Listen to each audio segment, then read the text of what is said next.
साहब, अभी 1 महीना पहले मैं एक डॉक्टर के पास गया था, अपने शहर का बहुत बड़ा डॉक्टर है।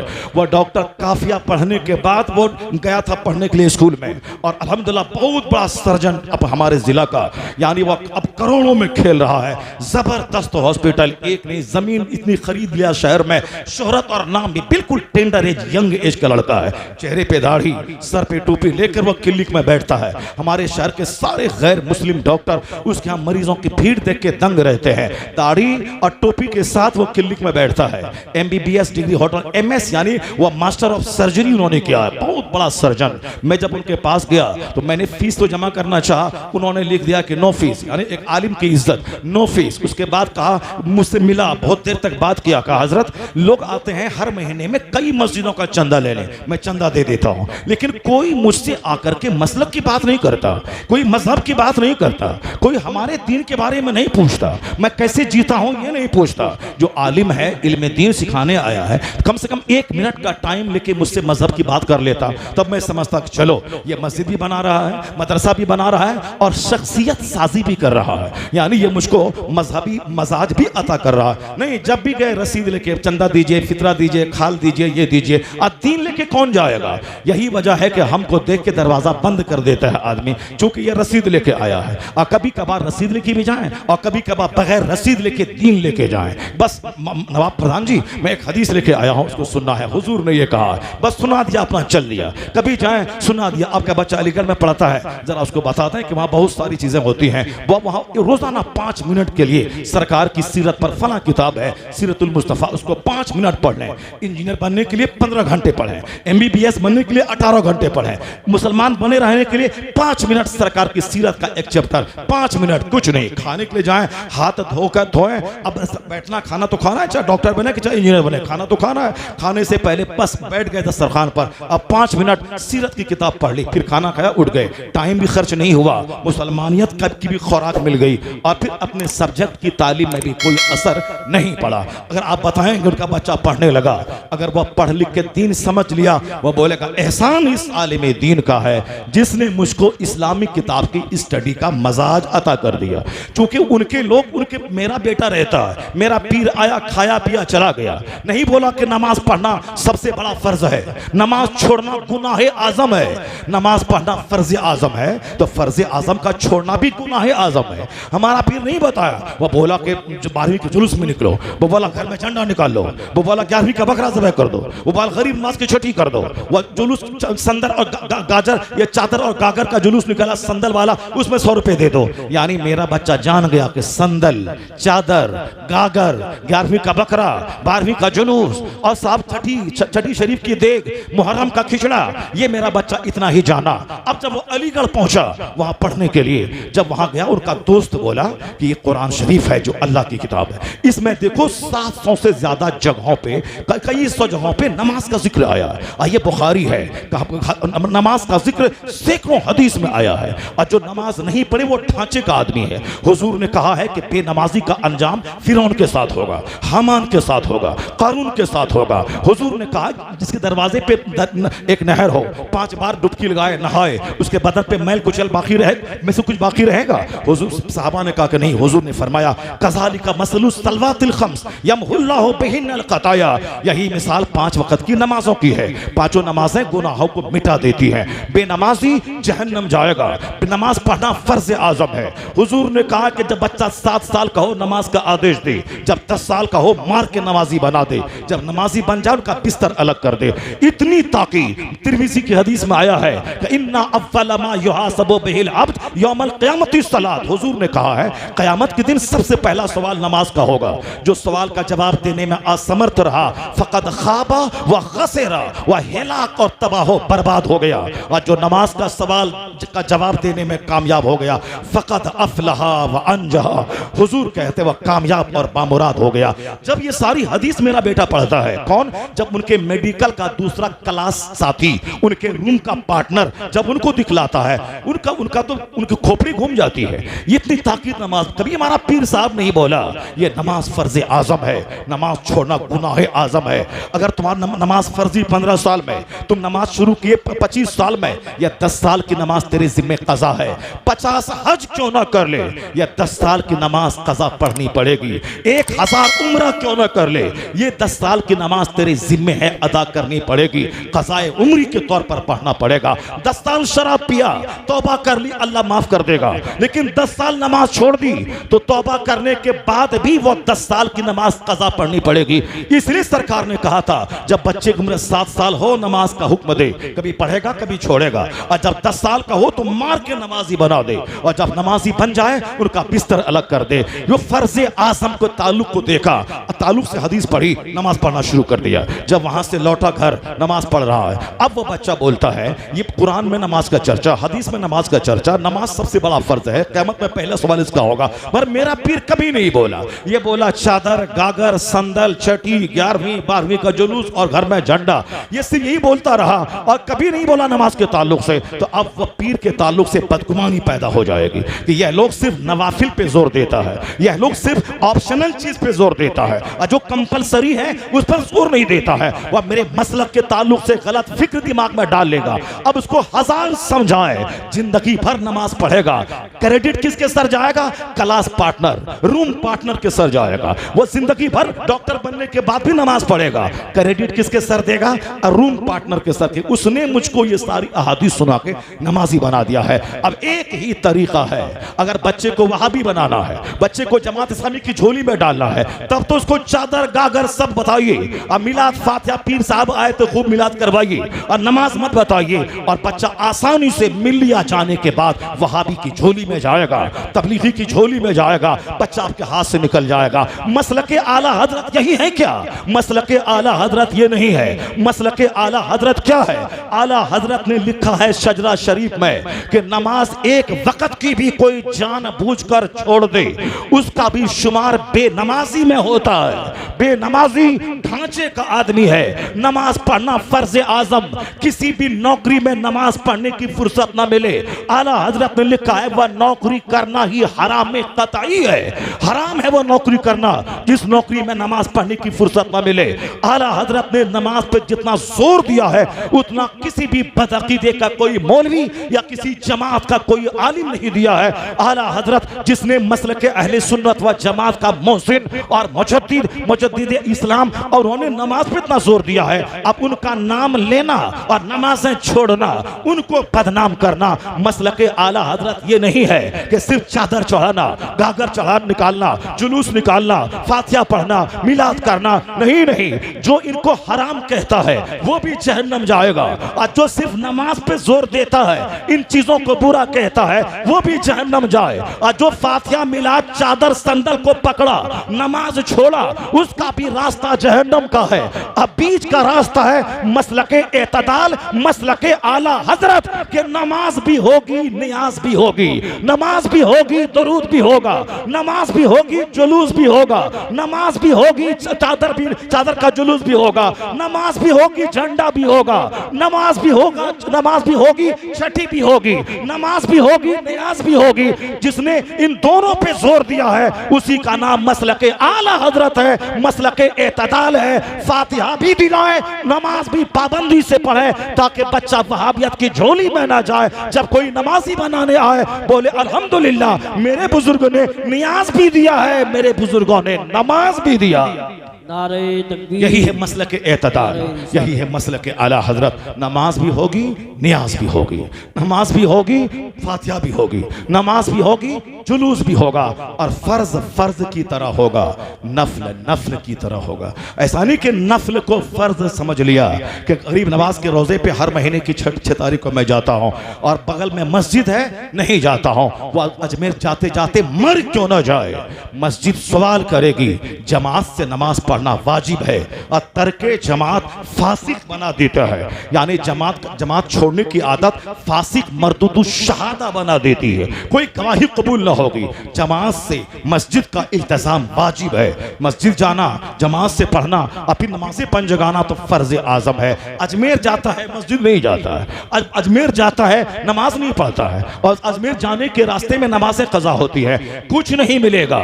कोई फर्ज कोई नफल कबूल नहीं होता जब तक कि फर्ज ना अदा करे। इसलिए हमारे बुजुर्गों ने कहा है कि कल की रात जो आने वाली है, शाबान की 15वीं रात, उन रातों में रात भर जगिए, जगने के बाद जो कज़ा नमाजें जिंदगी की हैं उन कज़ा नमाजों को पढ़िए, क्योंकि जब तक जिम्मे में कज़ा नमाज है कोई नफल फायदा नहीं देगा, नफल मुअल्लक रहेगा।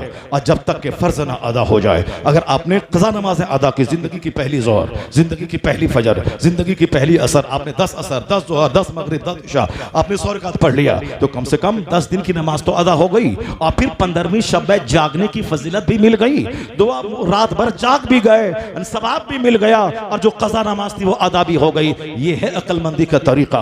वरना फजर ज़ोहर असर छोड़ें और 1000 रकात नमाज नफल पढ़ लें, वो नफल लटका हुआ रहेगा जब तक कि फर्ज से सुबुकदोश न हो जाए। 1 लाख आदमी को रमजान में इफ्तार करा दें, ये नफल है। अपना रोजा रखना फर्ज है, जब तक अपना रोजा नहीं रखेंगे 1 लाख आदमी को इफ्तार कराने वाले नफल नेकी लटकी हुई रहेगी। ज़कात का 5 रुपया जो आप पर फर्ज है, अगर वो नहीं दे रहे हैं और 1 करोड़ रुपए की मस्जिद आप तामीर कर रहे हैं, वह नफल है, और नफल नेकी लटकी हुई रहती है जब तक के फर्ज न अदा कर दे। ज़कात का 5 रुपया यह फर्ज है, और 5 करोड़ रुपए की मस्जिद वह नफल है। आला हजरत ने उसकी तरकीब बताई है। अगर तुम्हारी आंख खुल जाए, हमारी तो 50 साल से ज़कात नहीं हुई है, अगर मैं हिसाब निकाल के ज़कात अदा करूं मेरा सारा मकान चला जाएगा। वो आला हजरत थे मुजद्दिद आज़म, वो क्या कहते हैं? वो कहते हैं कि अगर चाहे पूरी प्रॉपर्टी क्यों न चली जाए मगर अदा तो करना होगा। उसका शानदार तरीका यही है। हिसाब किया, करोड़ों में ज़कात के पैसे निकल गए, तो अब अपने करीबी किसी रिश्तेदार से बात कर ले, बात करने के बाद उनको कह दे ये मकान मैंने ज़कात के तौर पर मैंने तुझको दे दिया। अब 50 करोड़ की बिल्डिंग अब वो दे दिया, अब 50 साल की ज़कात अदा हो गई। अब वो शख्स कहे मैं ये अपनी तरफ से ये मकान तुझको हिबा कर दिया, मकान भी बच गया, अब 50 साल की ज़कात भी अदा हो गई। आला हजरत लिखते हैं तुम डिसीजन ले ले कि 50 साल की नमाज मेरी कज़ा है, मैं उसको अदा करूंगा, चाहे 50 साल में जिंदा रहूं या ना रहूं मैं अदा करूंगा, चाहे एक दिन में 10 नमाज क्यों नहीं अदा करनी पड़े। वो अदा करना शुरू कर दिया, और 4 दिन के बाद वो मर गया।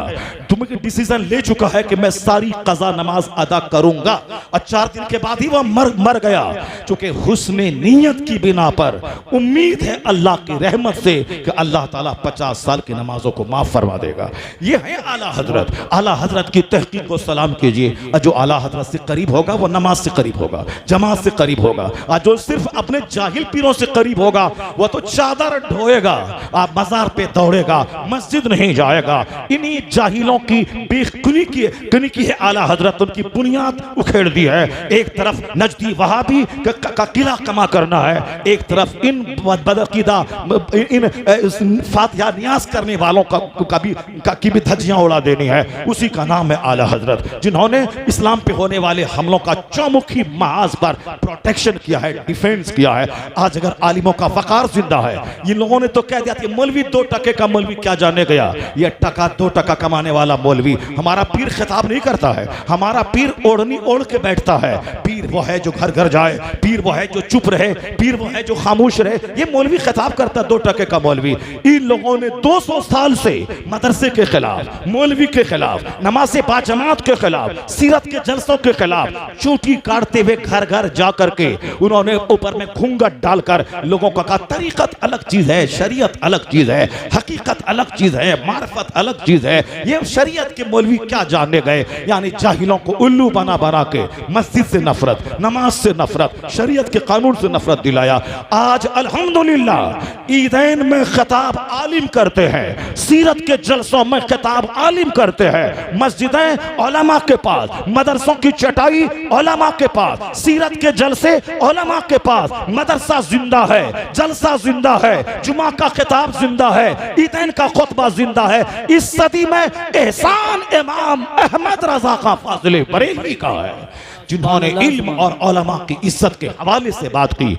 इनकी हजार जाहिलाना कोशिशों के बावजूद मदरसा जिंदा है, खिताब जिंदा है, सीरत के जलसे जिंदा है, आज नमाज बाजमात जिंदा है, शरीयत पर चलना जिंदा है। एहसान इस सदी में इमाम अहमद रजा खां फाजिली बरेलवी का है, जिन्होंने शरीयत को बचाया है, जिन्होंने उलमा के वक़ार को बताया है। आप कहीं थक तो नहीं गए हैं? आप तकरीर कहाँ शुरू 5 बात सुन के जाना है आपको।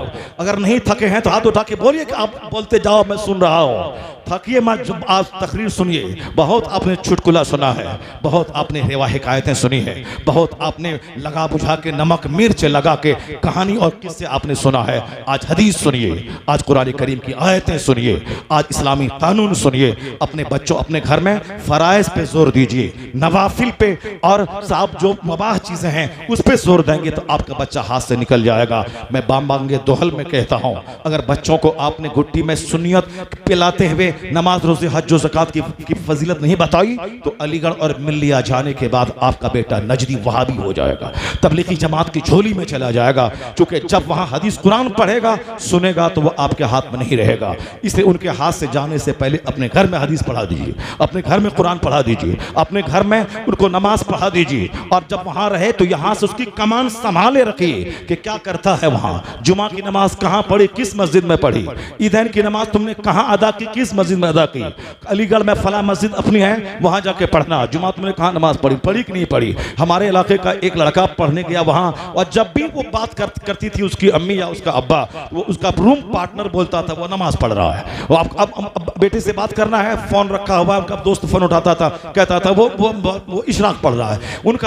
उनकी माँ उनका बाप सोचता था कि ये तो डॉक्टर बनने गया है।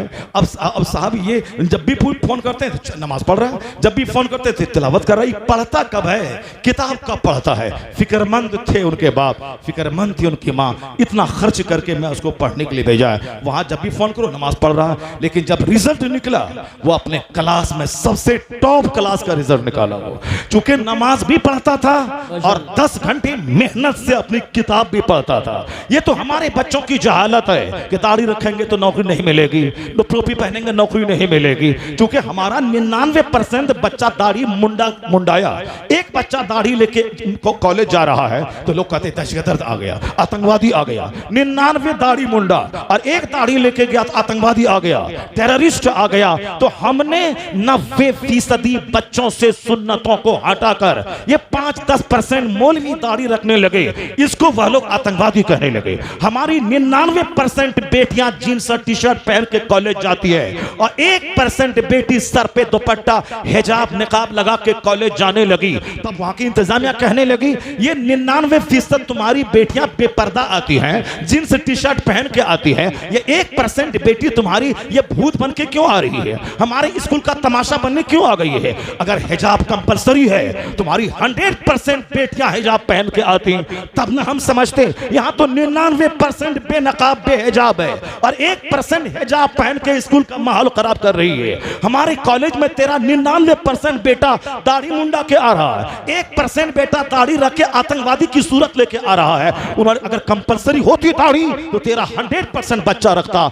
एहतजाज नहीं चलेगा, प्रोटेस्ट नहीं चलेगा, बकवास नहीं चलेगी। नेता डराता है, लोग हमें डराते हैं, नहीं संभलेगा, नहीं वोट देगा तो मर जाएगा। याद रख लेना, हमने ही काफिरों को मौका दिया है कि निकाब के खिलाफ बोले, दाढ़ी के खिलाफ बोले। वरना इसी हिंदुस्तान में सिख का बच्चा दाढ़ी और पगड़ी के साथ प्रधानमंत्री की कुर्सी पे बैठ गया। इसी हिंदुस्तान में सिख का बेटा ज्ञानी जैन सिंह हिंदुस्तान का प्रेसिडेंट बन गया। इसी सिख का बच्चा बूटा सिंह हिंदुस्तान का गृह मंत्री बन गया। जब वह दाढ़ी पगड़ी के साथ गृह मंत्री बन सकता है, प्रधानमंत्री बन सकता है, प्रेसिडेंट बन सकता है, IAS ऑफिसर बन सकता है, तो मेरा बेटा भी दाढ़ी रखकर क्यों नहीं बन सकता। वह दाढ़ी रख के कंपलसरी सारा बेटा स्कूल में परमिशन मिलेगा, नौकरी मिलेगी, हम बता देंगे कि कंपलसरी है। तो जब अमेरिका की राजधानी अमेरिका में, कनाडा में सिखों की दाढ़ी को परमिशन है, उनकी पगड़ी को परमिशन है, हिंदुस्तान के सारे स्कूल में परमिशन है, मैं बता दूं गुस्से में आकर कि सारा बच्चा दाढ़ी रखेगा, इधर से सुन्नत पर अमल जाएगा, हमारी मेहनत जाएगी, तो यहां भी इज्जत मिलेगी। और हमारी मेहनतें और रसूलुल्लाह की सुन्नत पर अमल की बरकतें जब दोनों मिलेंगी तो दूसरों का बच्चा बाद में IAS बनेगा, मुसलमानों का बच्चा पहले बनेगा। सुन्नत की बरकतें भी होंगी, इनकी मेहनत भी रंग लाएगी। हमारी माँ बहन बेटियां खामोश तौर पर। जब कोर्ट का फैसला आ गया है आने दे, सुप्रीम कोर्ट का फैसला आ गया है आने दे। हमारी शरीयत का फैसला है, कोई हमारी जवान बेटी बगैर मोटी चादर के ना रहे, बगैर निकाब और हिजाब के ना रहे, मोटी चादर डाल दे। 100% बेटियां अगर निकाब पहनने लगे तो हिंदुस्तान का सारा स्कूल उसे इज्जत की निगाह से देखेगा। यहां तो 99% बेटियां शादी में नाचे, मंगनी में नाचे, जुलूस में नाचे, उर्स में नाचे और सब बेपर्दा जाएं। शादी में उनका बेपर्दा सज धज कर आना काफिरों की बेटियों को शर्मा देता है। तो यहां बेपर्दगी, जुलूस में बेपर्दगी, उर्स में बेपर्दगी, घर में मंगनी अकीका खतना के फंक्शन के मौके पे बेपर्दगी, सिर्फ स्कूल में निकाब क्यों, वहां हिजाब क्यों? वह तो बोलेगा ही। अगर हिजाब कंपलसरी होता तो हर जगह तुम पहनती। तो बस खामोशी से निकाब को लाजिम करार देते हैं, दाढ़ी टोपी को लाजिम करार देते हैं। अल्लाह ने चाहा यहाँ इज्जत मिलेगी, हर स्कूल में परमिशन मिलेगा। अल्लाह ने चाहा तो सुन्नतों की बरकत से मेरी बेटियां भी मेरे निकाह में, मेरी बहनें भी आएंगी। जब पंजाब की खूबसूरत बेटी वह दाढ़ी वाले का सिलेक्शन करती है, जब हमारे सारे नौजवान दाढ़ी रखने लगे तो हमारी बहनें भी नहीं दाढ़ी वाले का सिलेक्शन करने लगेंगी। यहाँ तो कुछ रखता है, 99% नहीं रखता है। तब सिलेक्शन की बारी आती है तो दाढ़ी मुंडे का सिलेक्शन होता है। सुन्नतों पे अमल हमें इज्जत दिलाएगा, नबी मोहतरम से दूरियां हमें जलील करेंगी। ये सारे मौके आंखें खोलने के हैं, न कि बकवास करने के हैं, खामोश अहद करने का है। जो हुआ सो हुआ। अब मैं सुन्नत पे अमल करूंगा, अपने घर में इस्लाम नाफिज करूंगा, कुरान हदीस पे अमल करूंगा। इधर से अमल शुरू हो जाए, उधर से खुदा की रहमतें इस्तिकबाल करेंगी। यहाँ इज्जत मिलेगी, मरने के बाद मुस्तफा की जन्नत मिलेगी। दोनों जहां की इज्जतों का रिश्ता सरकार दो जहां की सुन्नतों से वाबस्ता है। आप खामोश तौर पर मजहब इस्लाम का तमाशा देखें, किस कदर दुनिया के हर घरों में इस्लाम पहुंचने की तैयारी कर रहा है, किस कदर पढ़ा लिखा दानिश्वर इस्लाम से करीब आ रहा है। मेगाटे तेजासन थाईलैंड यूनिवर्सिटी का प्रोफेसर, उसने सोचा कि नई तहकीक मैं करूं जो काम मुझसे पहले अब तक किसी ने नहीं किया है। उन्होंने देखा किस जमीन पे किसने क्या किया है। लीवर पे फला ने गौर किया है, उन्होंने ब्रेन सिस्टम पे फला ने रिसर्च किया है, उन्होंने ब्लड सर्कुलेशन पे फला ने किया है, उन्होंने डाइजेस्टिव सिस्टम पे फला ने किया है। यानी बड़े बड़े साइंसदानों ने इस जमीन पे काम किया है। एक जमीन है जिस पर किसी ने आज तक काम नहीं किया है। वह प्लेटफॉर्म क्या है कि आदमी के बदन में जो फीलिंग ऑफ पेन होता है, जो दर्द का एहसास होता है, वह दर्द का एहसास चमड़े में होता है या हड्डी में होता है या गोश्त में होता है, कहां होता है? आज तक इस पे कोई स्टडी नहीं मिल रही है, आज तक इस पे किसी वैज्ञानिक ने काम नहीं किया है। उन्होंने रिसर्च शुरू कर दी। हर आदमी को चाहे कि नया नया काम करे, यूनिक क्षेत्र को अपनाए। जिस पर कोई काम नहीं किया है उस पे मेरा बच्चा काम करे, जिस टॉपिक पे किसी ने नहीं लिखा है उस पे लिखे, जिस चीज की दुकान कोई नहीं खोला है, जिसकी जरूरत है वो दुकान खोले। यानी दिमाग में इख्तिराई दिमाग रहे, इजादाती दिमाग रहे, नई नई चीज देने का दिमाग, नई नई चीज बातें दिमाग में लाए, तहकीक करे, इन्वेस्टिगेट करे, डिस्कवर करे, न कि सिर्फ नकल करता रहे। नकल नहीं, इन्वेस्टिगेट करे और डिस्कवर करे।